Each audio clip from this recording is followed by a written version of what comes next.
Baru setelah masjid selesai, beliau ya melanjutkan perjalanan ke perkampungan Bani Najjar. Nah, di perkampungan Bani Najjar inilah beliau tinggal.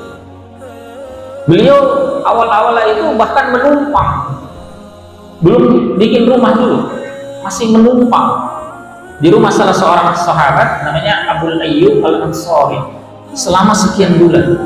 Coba bayangkan, Nabi SAW itu bahkan tidak bikin rumah terlebih dahulu. Yang beliau bikin masjid dulu, baru rumah beliau belakangan. Bahkan beliau menumpang di rumah salah seorang sahabat Abu Ayyub Al-Ansari. Mengapa masjid ini menjadi penting sekali? Selain sebagai tempat ibadah, masjid itu juga tempat berhimpunnya umat. Apalagi Nabi SAW mengingatkan, ittaquz zulma fa inna zulma zulumatun yaumal qiyamah. Takutlah kalian akan perbuatan zalim. Kenapa? Karena dia akan menjadi kegelapan pada hari kiamat. Kezaliman ini merusak ukhuwah kita. Lebih parah lagi, kezaliman ini di dalam hadis lain membuat kita itu bangkrut di akhirat. Maka di antara buah dari peningkatan kualitas iman kita, peningkatan takwaan kita adalah kita semakin lebih berhati-hati ya dari perkara-perkara tadi. Bukan hanya meninggalkan yang haram, yang samar-samar, yang syubhat sekalipun kita menjauhkan diri. Apalagi kalau kita berbicara nafkah kepada anak istri kita, rezeki yang halal thayyibah, kita pastikan ya, jangan lagi cari itu yang samar-samar ya. Pada saat tadi bilang, kita cari apa sih di dunia ini? Kita cari apa di dunia ini?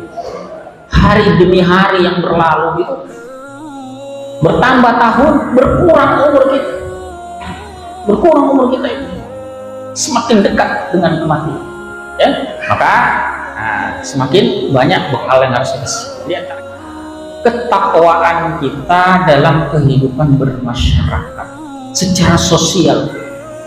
Jadi tidak lagi takwa itu sebatas individu, diri kita dan keluarga saja. Seorang mukmin itu tidak boleh mencukupkan diri ini berkata begini, yang penting saya baik, anak istri saya baik, selesai. Tidak cukup. Tapi dia juga harus punya kepedulian terhadap masyarakat. Itu juga diantara makna ukhuwah itu. Ukhuwah itu artinya kita memperhatikan saudara kita, bukan egois, yang penting diri saya baik, keluarga saya baik, selesai. Tidak peduli masyarakat rusak, ada kemaksiatan merajalela, dia diamkan, tidak begitu.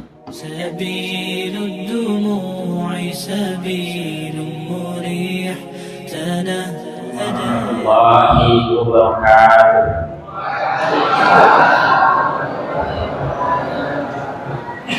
Alhamdulillah, assalatu wassalamu ala rasulillah wa ala alihi wa sahbihi wa mawala, wa la hawla wa la quwwata illa billah. Asyhadu an la ilaha illallah wahdahu la syarika lah, wa asyhadu anna Muhammadan abduhu wa rasuluhu la nabiyya ba'dah. Bapak-bapak, ibu-ibu, jamaah yang dirahmati Allah Ta'ala, alhamdulillah, tidak henti-henti puji syukur kita panjatkan kehadirat Allah Jalla Jalaluhu atas limpahan nikmatnya yang terus-menerus dianugerahkannya kepada kita semua. Ini tidak terasa ya, kita sekarang ini berada di awal tahun yang baru 1444 Hijriah di bulan Muharram. Salawat dan salam juga marilah senantiasa kita aturkan kepada suri teladan kita, junjungan kita Rasulullah Muhammad Sallallahu Alaihi Wasallam. Mudah-mudahan kita semua termasuk di kalangan umat beliau yang mendapatkan syafaatnya pada hari kiamat kelak nanti. Bapak-bapak, ibu-ibu, saudara-saudara sekalian, adik-adik yang dirahmati Allah Ta'ala, pada kesempatan yang berbahagia malam hari ini ya, ada beberapa pesan yang mudah-mudahan bisa menjadi ibrah bagi kita semua sesuai dengan apa yang tadi disampaikan ya. Tema kita tentang Muharram, tentang ukhuwah, tentang hijrah dan perubahan. Terutama tentang ukhuwah, tadi sudah ditekankan banyak sekali di awal oleh para orang tua kita tentang pentingnya ukhuwah. Dan ini memang selaras dengan salah satu pesan hijrah Nabi Shallallahu Alaihi Wasallam. Beliau itu hijrah dari Mekah ke Yathrib, meninggalkan kampung halaman, negeri beliau dilahirkan, besar dan seterusnya. Kemudian beliau berhijrah ke satu daerah yang baru namanya Yathrib. Jadi sebelum menjadi Madinah itu namanya Yathrib. Setelah Nabi Shallallahu Alaihi Wasallam hijrah, itu berganti nama menjadi Madinatul Rasul, atau ada yang menyingkat Madinah saja. Ada juga yang kasih kelengkapan Al-Madinatul Munawwarah, kota yang bercahaya. Nah, salah satu pelajaran penting berkaitan dengan ukhuwah, yakni saat Rasulullah SAW memasuki Yathrib, itu di antara perkara awal yang beliau lakukan itu adalah membangun masjid. Jadi itu menjadi perhatian Nabi SAW yang pertama. Belum lagi beliau tiba di kota Madinah, ya, beliau sudah memasuki, baru memasuki bagian luarnya itu di daerah Kuba namanya. Itu beliau bikin masjid terlebih dahulu. Beberapa hari di sana beliau membangun masjid. Kita kenal namanya Masjid Kuba. Nah, itu masjid pertama yang didirikan oleh Nabi Shallallahu Alaihi Wasallam. Bukan Masjid Nabawi, bukan. Masjid itu adalah Masjid Kuba. Baru setelah masjid selesai, beliau melanjutkan perjalanan ke perkampungan Bani Najjar. Nah, di perkampungan Bani Najjar inilah beliau tinggal. Beliau awal-awal itu bahkan menumpang, belum bikin rumah dulu, masih menumpang di rumah salah seorang sahabat namanya Abu Ayyub Al-Ansari selama sekian bulan. Coba bayangkan, Nabi SAW itu bahkan tidak bikin rumah terlebih dahulu. Yang beliau bikin masjid dulu, baru masjid terlebih dahulu. Rumah beliau belakangan. Bahkan beliau menumpang di rumah salah seorang sahabat Abu Ayyub Al-Ansari. Nah, mengapa masjid ini menjadi penting sekali? Selain sebagai tempat ibadah, masjid itu juga tempat berhimpunnya umat Islam, berkumpulnya masyarakat. Nah, seperti yang kita saksikan selama. Alhamdulillah ini masjid, masya Allah. Mudah-mudahan di waktu-waktu sholat pun juga sebanyak ini. Ini penting sekali, karena pertemuan berhimpunnya umat Islam itu sedikit banyak akan mengikis potensi-potensi konflik. Kita itu kalau sering bertemu, suasana menjadi lebih cair. Kalau tidak pernah ketemu, baru pertama kali ketemu orang itu kan kadang-kadang bawaan kita itu kan curiga. Ini siapa? Bawaannya curiga. Sering berjumpa, apalagi bertemunya di masjid, di rumah Allah Ta'ala, tenang kita. Oh, ini orang soleh. Setidaknya dia rajin berjamaah, apalagi jamaah subuh. Nah, itu orang-orang pilihan itu. Bisa yang rutin berjamaah di subuh hari, itu orang-orang istimewa, orang-orang pilihan. Maka masjid menjadi salah satu sarana umat Islam itu berhimpun bersama dengan saudara-saudaranya, sesama kaum muslim. Nah, pada saat di masjid itu betul-betul kita manfaatkan agar merekatkan ukhuwah, saling kenal. Nah, bukan hanya saling kenal nama, tapi bagaimana keadaan saudara kita, apakah dia sehat, sakit, dan sebagainya. Nabi SAW itu sampai tahu ada sahabat yang sakit itu hanya karena melihat sahabat ini tidak hadir di masjid. Pasti ada apa-apa. Dan ini juga bisa menjadi solusi persoalan-persoalan yang ada di tengah-tengah masyarakat kita dengan berhimpun bersama di masjid. Jangan sampai ada kejadian begini. Ada kejadian di tempat lain ya, saya tidak cerita di mana, tapi ada di tempat lain itu begini. Ada orang pengusaha besar, dia punya bisnis banyak, dan dia sedang mencari karyawan yang amanah, jamaah di satu masjid. Di masjid yang sama itu juga ada jamaah anak muda yang sedang cari pekerjaan. Nah, baru lulus cari pekerjaan, bingung. Dua orang ini duduk berdekatan. Satu mencari orang yang amanah bisa bekerja, satu mencari pekerjaan.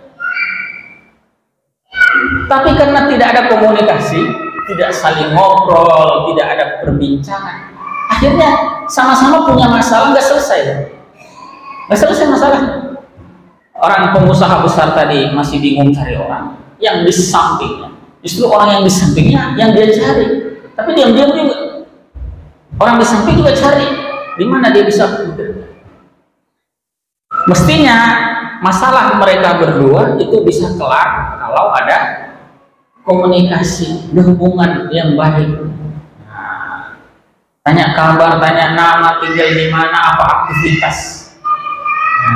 Itu lama-lama suasana akan mencair. Ternyata dia butuh cari pekerjaan, saya butuh orang yang bekerja, ketemu, selesai masalahnya. Gitu ya.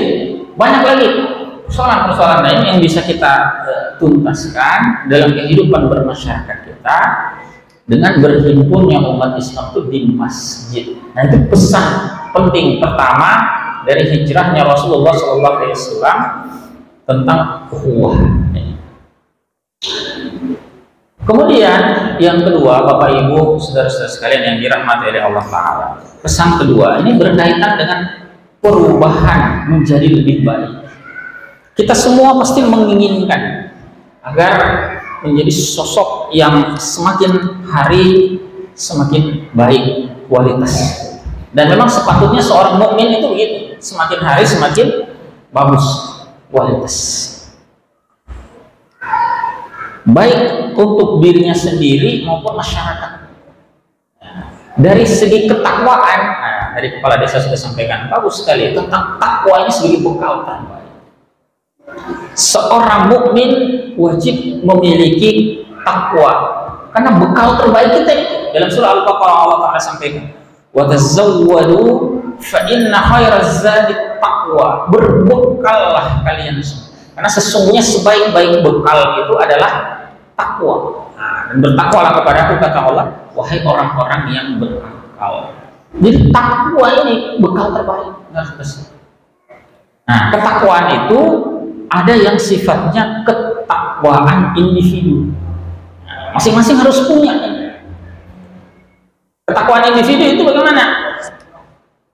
Ya, ini seorang mukmin menjadikan tuntunan Allah dan Rasulnya, pedoman halal haram itu menjadi pedoman dia dalam beraktivitas.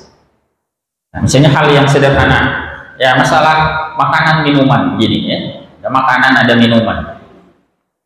Seorang mukmin yang bertakwa ketika disuguhi makanan minuman, itu pertanyaan pertama bukan apakah makanan minuman ini harganya rasanya enak atau tidak, atau harganya mahal atau murah dan sebagainya. Bukan. Pertanyaan pertama apa? Halal atau tidak. Itu pertanyaan pokok.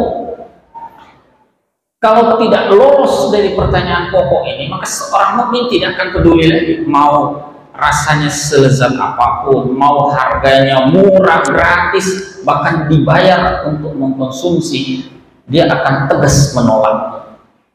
Karena standarnya adalah halal haram.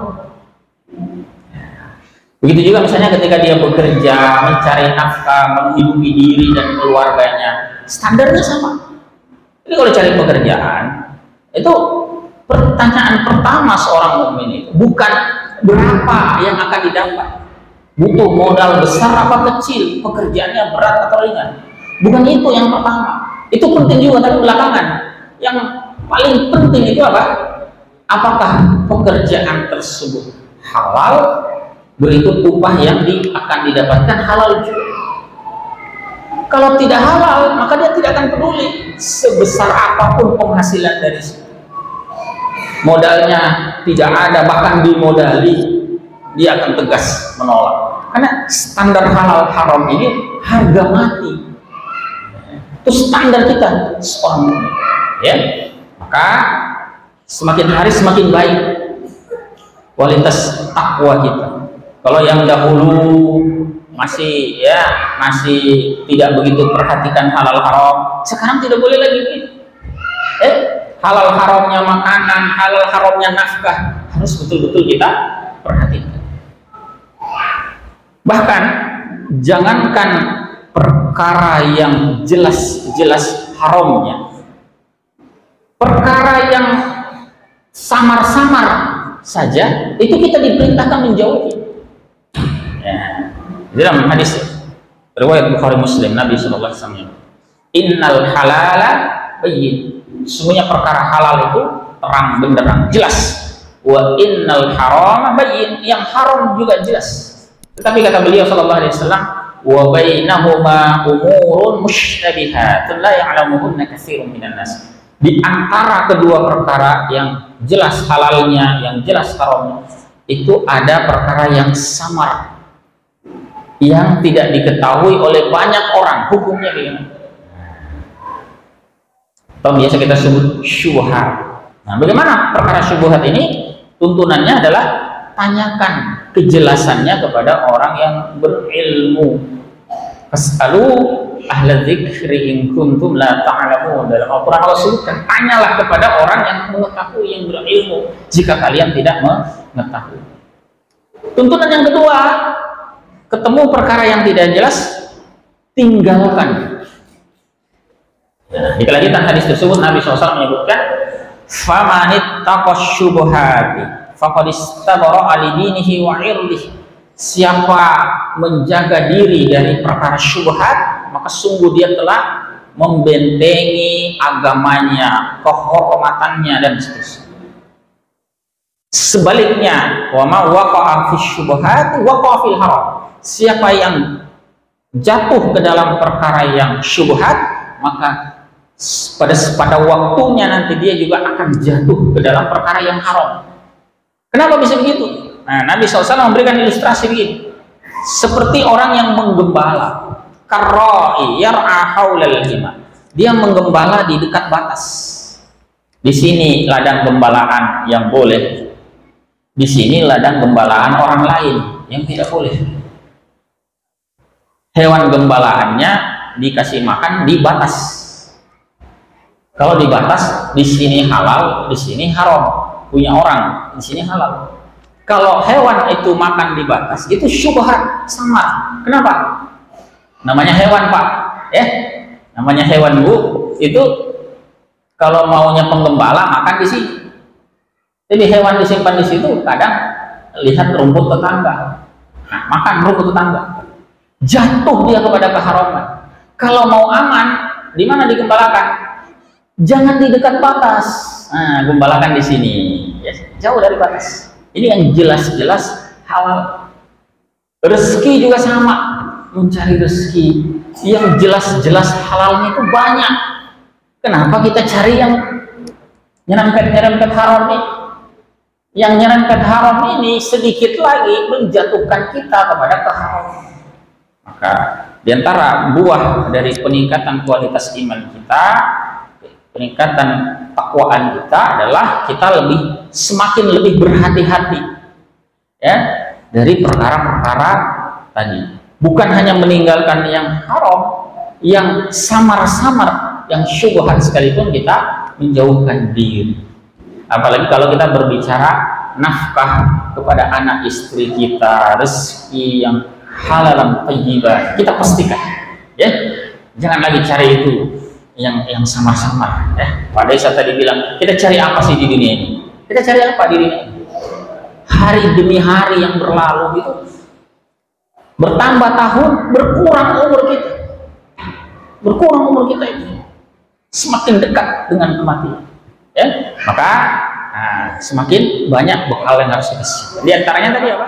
Jauhkan diri dari perkara yang haram, bahkan yang samar, yang tidak jelas kehalalannya juga kita jauhkan diri. Itu yang kedua. Kemudian peningkatan kualitas takwa juga yang penting untuk kita miliki itu adalah ketakwaan kita dalam kehidupan bermasyarakat secara sosial. Jadi tidak lagi takwa itu sebatas individu, diri kita dan keluarga saja.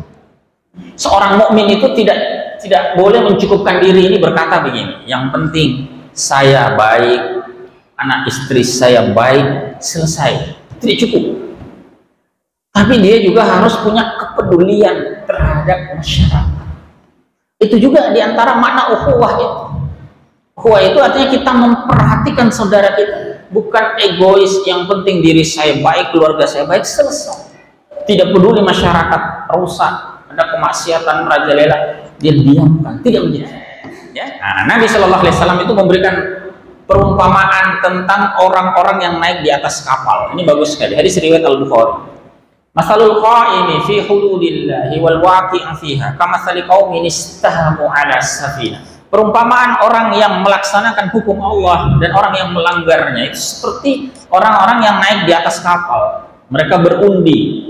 Fa asaba ba'dhum 'alaha wa ba'dhum asfalaha. Sebagian mereka menempati posisi atas kapal, sebagian lagi di bagian bawah, di geladak.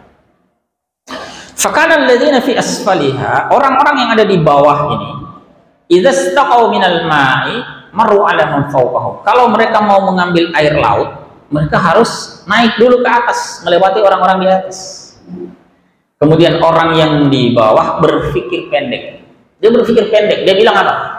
Faqalu law kharaqna fi nasibina kharqan wa lam nu'zi man fawqana. Bagaimana kalau kita lubangi saja tempat kita di bawah ini sehingga bisa cepat ambil air laut dan juga kita tidak perlu mengganggu orang di atas. Kira-kira bagaimana kalau begitu? Nabi Shallallahu Alaihi Wasallam di kelanjutan hadisnya menyebutkan, fa in tarakuhum wa ma aradu. Kalau orang di atas membiarkan begitu saja apa yang hendak dilakukan orang di bawah, membiarkan orang di bawah membocorkan tempat mereka di bawah, maka celakalah. Siapa yang celaka? Semua. Ketika kapal itu tenggelam, karam, yang celaka itu bukan hanya yang bocorkan, tapi semua penumpang yang ada di atas. Sebaliknya, wa in akhadhu ala aidihim, kalau orang di atas itu mencegah perbuatan buruk itu, najau, selamatlah. Siapa yang selamat? Semua. Wa najau jami'an. Itu perumpamaan betapa pentingnya aktivitas saling mengingatkan, aktivitas dakwah amar ma'ruf nahi munkar. Jadi mengingatkan saudara kita yang melakukan kemungkaran agar dia berhenti, tidak lagi melakukan, itu bentuk kecintaan kita. Jangan sampai kapal yang kita naiki bersama ini tenggelam karam gara-gara ulah segelintir orang yang berpikir pendek. Ini harus dipahami. Jika ada saudara kita agak cerewet, ya, bertakwalah kepada Allah, ya, jauhi kemaksiatan, mari melakukan amal soleh, mari berjamaah. Itu jangan dianggap buruk. Ini orang ngapain sih urus-urus gitu ya? Badan-badan saya, harta-harta saya, terserah saya mau. Tidak begitu. Ya? Dakwah amar ma'ruf nahi munkar itu bagian dari kecintaan kita, bagian dari ukhuwah kita. Ketika kita sayang kepada saudara kita, maka kita ingatkan, mari kita berjamaah, mari kita menunaikan zakat, mari kita melakukan aktivitas dakwah, mari kita ngaji, mari kita belajar ilmu syariat. Itu bagian dari kecintaan. Karena kalau dia mendiamkan kemungkaran, itu sama dengan tadi, membiarkan orang membocorkan kapal, tenggelam siapa? Semua. Nah, maka di dalam suratul Anfal Allah Ta'ala ingatkan kepada kita, wattaqu fitnatan la tusibanna alladziina zalamu minkum khassah. Takutlah kalian akan datangnya fitnah, bala yang ketika dia turun tidak hanya menimpa orang yang zalim semata. Bukan hanya orang zalim yang ingat. Misal Misalnya di tengah masyarakat kita merebak pergaulan bebas. Pergaulan bebas itu kan, masya Allah, luar biasa sekarang itu. Ya. Perzinahan, perselingkuhan, prostitusi, bahkan sekarang juga marak homoseksual. Itu macam-macam bentuknya sekarang. Ya. Seorang mukmin itu tidak boleh mendiamkan itu saja. Kemudian berkata yang penting diri saya, keluarga saya tidak melakukan amal. Tidak cukup. Ketika Allah Ta'ala turunkan bala akibat merebaknya kemungkaran itu, yang kena dampaknya itu bukan hanya pelaku, kita juga bisa kena. Coba perhatikan, misalnya akibat pergaulan bebas ada bala berupa penyakit. Bala itu kan tidak melulu bencana alam, tanah longsor, gempa bumi, banjir. Bala itu juga bisa berupa merebaknya penyakit. Perhatikan, gara-gara pergaulan bebas ada penyakit HIV/AIDS misalnya. Coba lihat, yang kena HIV/AIDS itu ada ibu-ibu rumah tangga, tidak pernah gonta-ganti pasangan, kena. Bahkan ada anak baru lahir, baru lahir sudah tertular HIV/AIDS, tidak pernah melakukan apa, dampaknya bisa kena. Atau beberapa waktu yang lalu ketika ramai ada namanya predator seksual. Nah, pernah dengar ya, predator seksual? Ini orang homoseksual, laki suka sama laki, lebih parahnya lagi cari korban anak-anak di bawah umur, anak-anak SD. Nauzubillah. Mudah-mudahan tidak terjadi, tapi bisa saja kalau kita biarkan hal yang semacam ini, anak-anak kita, keluarga kita, tetangga kita bisa saja jadi korban. Dan itu homoseksual sekarang tuh ngeri, Bapak Ibu, menular itu. Ya, menular. Anak-anak yang jadi korban sodomi itu ternyata di masa depan tuh punya kecenderungan homoseksual juga. Ngeri, ya? Bisa menular. Bahkan, nah ini ada teman melakukan penelitian di daerah Jombang, Jawa Timur.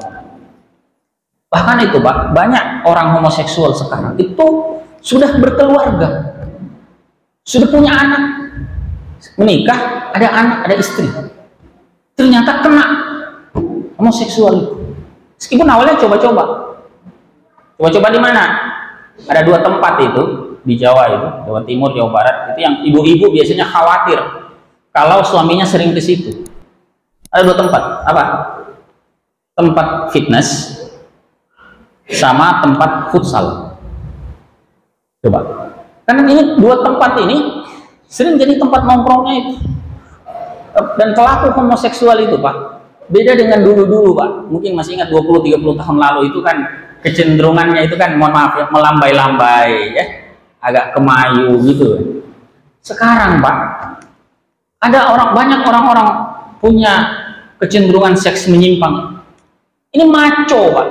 Nah, bahasa sekarang ini maco, kekar, atletis. Nah, coba itu ya. Itu kalau lihat bodinya six-pack misalnya. Tapi ternyata sukanya sesama jenis. Nah, jadi ibu-ibu sekarang itu bukan lagi khawatir ke pelakor, ya, bukan lagi kepada perempuan, kepada laki-laki juga bisa khawatir, Pak. Suaminya bisa diempat laki-laki lain juga sekarang. Coba. Jadi itu tadi ya, saya cerita sedikit, itu ada teman yang teliti di Jombang. Itu sampai mewawancarai itu pelaku homoseksual itu yang sudah berkeluarga. Itu bahkan dicerita pasangannya itu, Pak, pacarnya yang homoseksual ini, itu sering apel ke rumahnya. Jadi datang ke rumahnya. Anak istrinya lihat tapi tidak tahu. Jadi kalau datang itu, ya dipikirnya teman biasa. Kalau ngajak keluar, ngajak kencan itu bahasanya apa? Mau kemana? Mau main futsal. Coba. Main futsal kemana? Mau olahraga di mana? Coba. Ternyata main pedang-pedangan. Ini celaka ini sekarang ini, ya. Celaka. Ini homoseksual yang termasuk keburukan. Kalau ada di tengah-tengah kita ingatkan betul, ya. Anjing, Pak, anjing. Mohon maaf ya. Ini sebagai ilustrasi saja. Anjing yang paling anjing sekalipun, Pak, tidak ada yang Anjing jantan tuh cari anjing jantan tuh enggak ada, Pak. Mohon maaf, seanjing-anjingnya anjing jantan itu carinya anjing betina, Pak. Ini manusia ini bisa lebih gila daripada itu. Cari sesama laki-laki. Ini di antara bentuk rusaknya kehidupan kita sekarang ini. Maka penting ini, Pak, amar ma'ruf nahi mungkar. Lihat-lihat sekeliling kita, Pak. Jangan sampai ada gelagat-gelagat begitu kita diamkan. Jangan didiamkan, Pak. Nasihati, bertakwalah kepada Allah Ta'ala, ya, dan seterusnya. Ini kapal kita bersama, Pak. Jangan sampai bocor, tenggelam, kita semua kena. Ya, nah, maka pesan pentingnya terkait ukhuwah sekali lagi adalah kita tingkatkan kepedulian kita, kepekaan kita pada sesama saudara kita. Ya, jangan dianggap remeh. Ya, ada sedikit kemungkaran itu jangan diremehkan.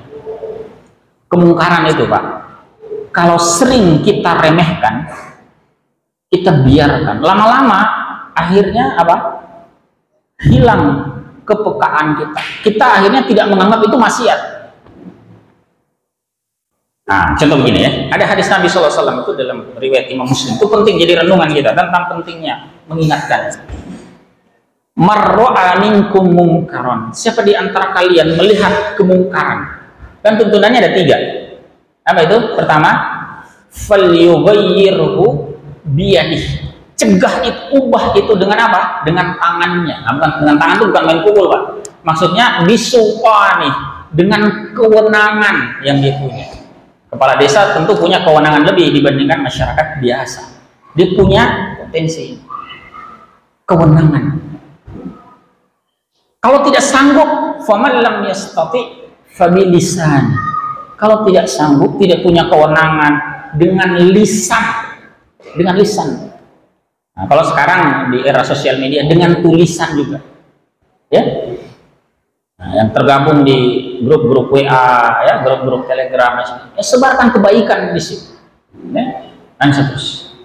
Kalau tidak mampu lagi, paling parah, Pak, yang ketiga ini, faman lam yastati fabiqalbi. Siapa yang tidak sanggup mencegah dengan kewenangannya, dengan lisannya, dengan apa? Dengan hati. Mencegah dengan hati itu bagaimana? Ada rasa tidak ridho, tidak suka dengan perilaku maksiat. Tidak diomongkan, tidak ada perbuatan, tapi dalam hati tidak suka. Ini yang ketiga, Pak. Tapi ingat, ini yang paling minimal. Karena Rasulullah SAW di kelanjutan hadis menyebutkan, wadzalika ad'aful iman, itulah selemah-lemahnya iman. Nah, coba perhatikan ini, selemah-lemahnya iman itu apa? Ada kemungkaran, tidak dicegah dengan kewenangan, tidak dicegah dengan lisan. Dengan apa? Dengan hati. Itu saja dianggap selemah-lemahnya iman. Bagaimana pula dengan orang yang bahkan melihat kemungkaran, tidak ada penentangan, tidak ada gejolak, tidak ada kebencian dalam dirinya. Lebih parah lagi, yang masih punya rasa tidak suka itu saja selemah-lemahnya. Bagaimana kalau tidak punya rasa? Dan parahnya, di kehidupan kita, kalau kemungkaran itu berulang senantiasa kita saksikan, lama-lama kepekaan kita itu menurun, ketidaksukaan kita itu berkurang. Akhirnya kita anggap biasa. Nah, kalau sudah anggap biasa, bahaya. Sama begini ya, misalnya ada nona-nona kita, anak kita baru lulus apa ya, kebidanan, perawat. Tuh, mahasiswi baru lulus, ditempatkan di rumah sakit, bangsal bersalin. Gimana kalau ibu-ibu mau melahirkan itu kan biasanya kesakitan, ya? Mengerang-erang kesakitan, mungkin ada yang berteriak kesakitan. Itu anak-anak baru, Pak, yang baru lulus 1-2 bulan ini. Begitu dengar ibu-ibu mau melahirkan kesakitan, itu sigap, segera datang, Pak. Bagaimana, Bu? Apa yang bisa kami bantu, Bu? Mudah-mudahan segera pulih, Pak. Sigap merespon. Tapi coba perhatikan perawat senior yang sudah 20-30 tahun mendengarkan teriakan ibu-ibu yang mau melahirkan. Duduk santuy kalau bahasa anak muda sekarang. Gak apa-apa, Bu, sebentar lagi juga keluar. Biasa begitu. kepekaannya jadi berkurang karena sudah seringnya melihat. Sama juga kalau kita lihat kemungkaran itu terlalu sering, Pak. Terlalu sering lihat orang pacaran. Awalnya mungkin tegur, Pak, tapi lama-lama, ini mana di sini pacaran biasa. Akhirnya tidak muncul lagi kepekaan itu. Ada yang minum mabuk, awal-awalnya risih kita lihatnya, nggak nyaman kita lihat. Tapi berbulan-bulan dibiarkan, sekian tahun, jadi kultur masyarakat, jadi tradisi minum minuman haram. Akhirnya biasa itu. Biasa di sini minuman begitu. Akhirnya mengurangi kepekaan kita. Ini mau disebut aful iman saja nggak sampai. Kenapa? Karena nggak ada rasa tidak suka terhadap itu. Lantaran terlalu sering melihat kemungkaran. Ya, mudah-mudahan bisa dipahami pesan. Yang terakhir, saya lupa nih pesan muharramnya. Ya, pesan muharram. Muharram ikhwafillah itu termasuk di antara 4 bulan haram. Bulan haram itu kan ada 4 ya, dalam surah Taubah ayat 36 itu Allah sebutkan. Di 12 bulan itu minha arba'atun hurum. Ada 4 diantaranya yang merupakan bulan haram. Dalam hadis Nabi SAW riwayat Muslim itu disebutkan apa saja 4? 3 berturut-turut. Mulai dari Zulqaidah, Zulhijjah, Muharram. Kemudian ada satu lagi yang terletak antara Jumada dan Sya'ban. Ini bulan Rajab. Jadi bulan Rajab 4, 3 berturut-turut, Zulqaidah, Zulhijjah, Muharram plus Rajab, 4 bulan. Ada banyak hukum khusus tentang bulan-bulan haram, tapi karena keterbatasan waktu ini saya sampaikan ada 2 saja diantaranya. Khusus Muharram, Allah Ta'ala mendorong kita, memotivasi kita untuk banyak beramal soleh. Muharram itu disebut dalam hadis riwayat Ibnu Majah sebagai syahrullah, bulannya Allah Ta'ala. Maka banyak amal soleh ya, termasuk diantaranya adalah puasa yang paling afdol setelah Ramadan itu bulan Muharram. Ada satu tanggal nanti, tanggal 10 yang disebut sebagai hari Asyura, itu adalah puasa yang sangat-sangat dianjurkan. Sebelum diwajibkannya puasa Ramadan, puasa Asyura itu hukumnya wajib. Nabi SAW itu lakukan sebagai kewajiban. Ada puasa Muharram, ada puasa 3 hari setiap hari di bulan, setiap bulan. Yaumul Bid itu puasa wajib sebelum Ramadan. Setelah Ramadan tiba, yang tadi wajib itu jadi sunnah. Termasuk puasa Muharram, awalnya wajib menjadi sunnah. Tapi pahalanya tetap luar biasa. Dalam hadis disebutkan yukaffirus sanatal madiyah. Berpuasa Muharram itu fadilahnya apa? Menggugurkan dosa-dosa kita setahun yang lalu. Tahun yang lalu Allah ampuni dosa-dosa kita dengan fadilah puasa Asyura 10 Muharram. Nah, 10 Muharram itu hari apa? Kalau sekarang ini tanggal 2 ya, malam ini tanggal 2 ya. Sabtu kan tanggal 1. Sekarang ini kan sudah masuk Ahad ya, sudah malam Ahad. Jadi tanggal 10 itu berarti hari Senin. Sekarang tanggal 2, hari Ahad depan kan tanggal 9. Seninnya itu tanggal 10 Muharram. Kita saling ingatkan jamaah kita berpuasa. Ingatkan tetangga kita, siapa tahu lupa. Bila perlu masjid umumkan sahur. Nggak apa-apa.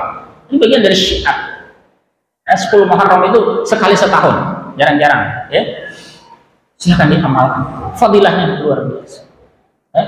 Nah, amal berikutnya, amal kedua yang juga tidak kalah penting untuk kita perhatikan. Ini berkaitan dengan bulan haram secara khusus. Apa itu? Allah Ta'ala melarang kita berbuat zalim. Di dalam ayat Taubah tadi, kelanjutan ayatnya disebutkan, "Fala tazlimu fihinna anfusakum." Janganlah kalian menzalimi diri kalian di bulan-bulan haram. Bukan berarti di luar bulan haram boleh zalim. Tidak juga ya. Allah haramkan kezaliman itu kapanpun.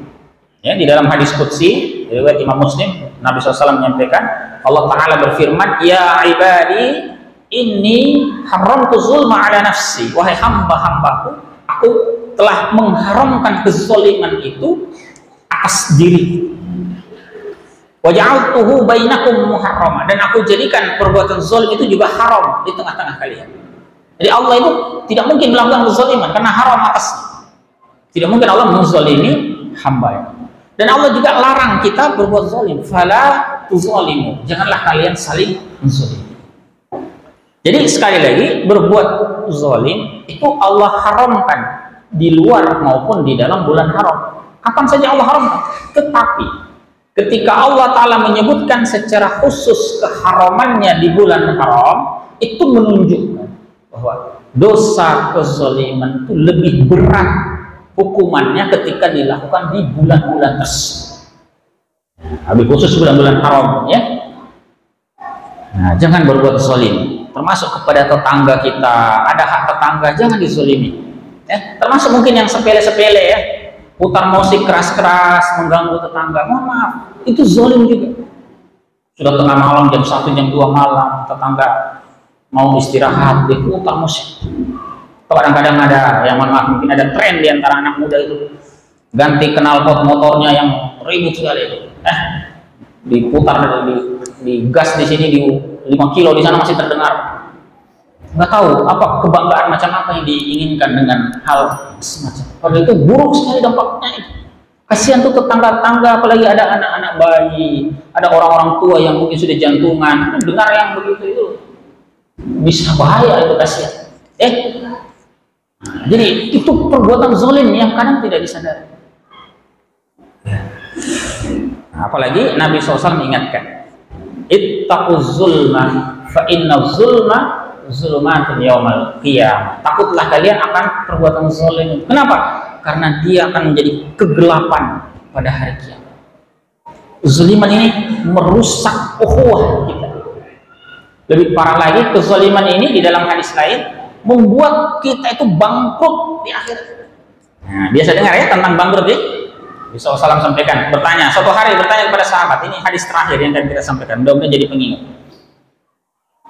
Rasulullah bertanya kepada sahabat, atadruna manil muflis? Tahukah kalian siapa orang bangkrut itu? Bisa kita kalau ditanya bangkrut itu kan pikiran kita itu kaitannya dengan perdagangan, dengan harta. Sahabat juga ternyata kurang lebih begitu. Mereka bilang apa? Al-muflisu fina malla dirham lahu wala mata. Orang bangkrut di antara kami itu yang nggak punya dirham. Dirham itu apa? Dirham itu uang. Dulu itu kan dikenal ada dinar, ada dirham. Di masa kekhilafahan Islam, dinar itu apa? Uang basisnya emas, uang emas lah. Kalau dirham itu perak. Emas lebih tinggi daripada perak, dinar lebih tinggi dari dirham. Jadi kalau orang nggak punya dirham, apalagi dinar, kan begitu. Jadi ketika sahabat mengatakan malla dirham, dia nggak punya dirham, berarti pasti dinar juga nggak punya. Ini orang nggak punya uang. Kemudian yang kedua, wala mata, dia tidak punya lagi barang dagangan. Jadi kalau dia berdagang, alih-alih untung, ya bahkan modalnya tidak kembali, habis. Sekedar balik modal saja enggak, habis, bangkrut. Nah, itu bahasa perdagangan. Tetapi Rasulullah SAW menyampaikan, qal innal muflisya min ummati, sesungguhnya orang yang bangkrut dari kalangan umatku, mayyati yaumal qiyamati bisolatin wasiyamin wazakati, dia datang pada hari kiamat membawa banyak sekali amal soleh. Dia bawa amal solatnya, puasanya, zakatnya, banyak sekali pahala amal soleh. Tetapi apa yang terjadi? Wa ya'ti wa qad syatama hadza wa qazafa hadza wa akala mala hadza wa safaka dama hadza wa daraba hadza.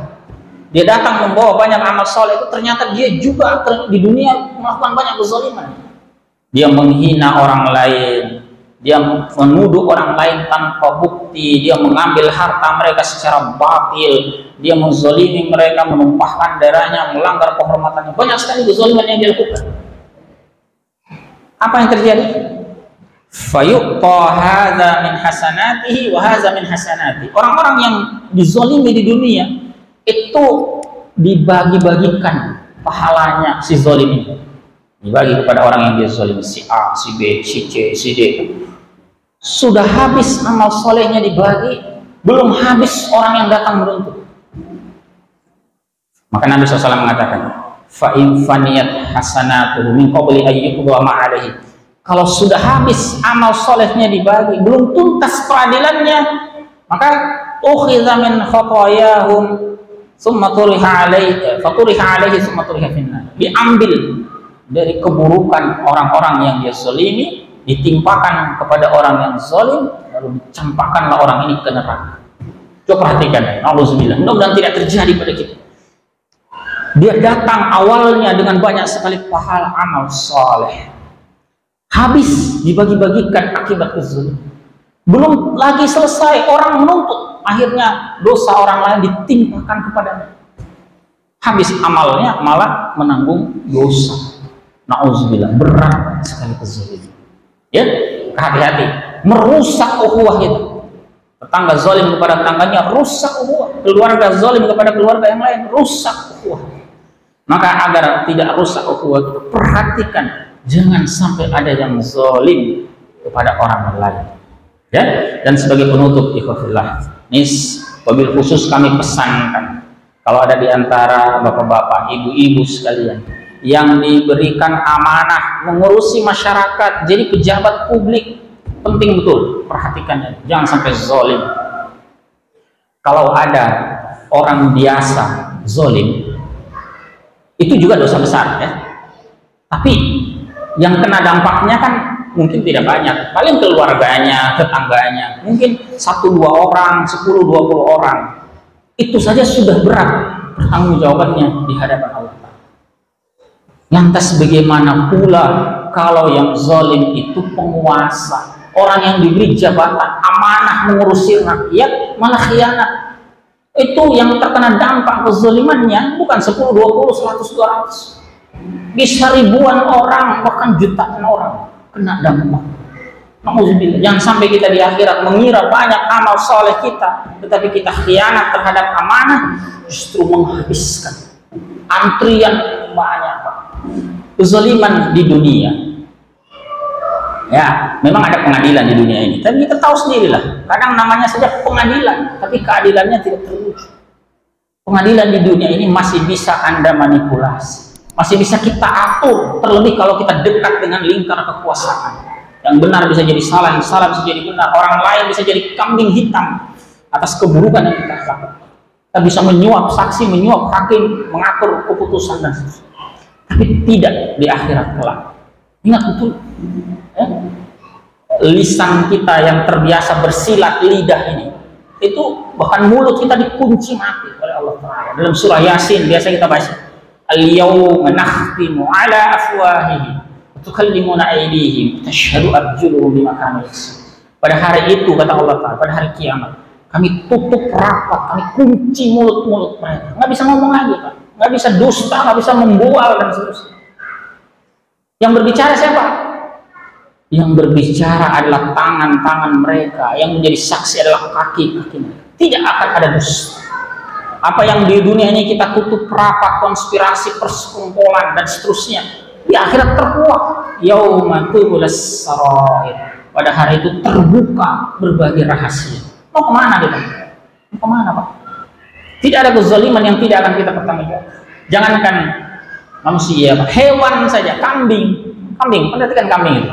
Kambing itu kan sering tanduk-tandukan. Kalau sama-sama kuat tanduknya imbang. Oke, nggak ada masalah. Kadang-kadang ada kambing kuat menanduk kambing yang bahkan belum punya tanduk. Tanduknya masih kecil. Ini zalim juga. Yang begini saja di akhirat itu Allah bangkitkan kambing ini Pak. Allah bangkitkan ini kambing yang kuat, yang lemah. Allah bangkitkan. Untuk apa? Agar kambing yang lemah bisa mendapatkan keadilan dari kambing yang menzalimi dia diri. Itu kambing Pak. Apalagi manusia. Ya, maka betul-betul ingat ya. Takutlah kalian akan perbuatan zalim, karena dia akan menjadi kegelapan pada hari kiamat. Ya, mudah-mudahan bisa kita ambil ibrahnya. Kami mohon maaf ya jika ada hal-hal yang kurang berkenan, mungkin panjang lebar kita bahas, tapi mudah-mudahan bisa diambil pesan penting ya.